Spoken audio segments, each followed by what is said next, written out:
आज आम करवा सुआली और निमकी से मु अटा गोटे गिना नहीं आपण मैंने मैदारे भी करें किंतु मु अटारे करी अटा गोटे गिनारे जुआणी गोटे चामच लुण गोटे चामच स्वाद अनुसार सुजी 2 चामच एवं बेसन गोटे चामच फाड़े लेंबू चिपुड़ी दे ताको सबको मिसई पूरा सुखिला गोलाटे करेंगे।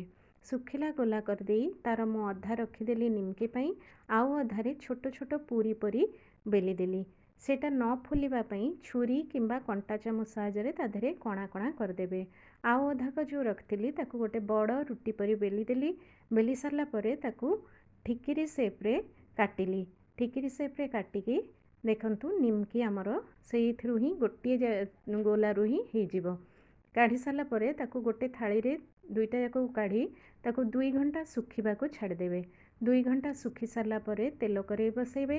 तेल कड़े गैस पूरा धीमा आंच होइथिबो। तेल कड़े बसई सारा परे सेथरे गोटे गोटे करी सुआली को तेल रे छाड़िबे।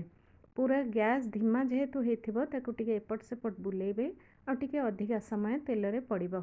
तापरे हेई सारा परे देखिबे ताकू गोटे जाली उपरे थोई देबे बाकिया तेल भी बाहर जीवो। ठीक सेपरी निमिकी भी सेमती एपट सेपट करी बुलेई करेंगे आ टिके समय रखिए देखिए पूरा क्रिस्पी हम सुआली और निमकी आम चाहा संगे बढ़िया लगिबो।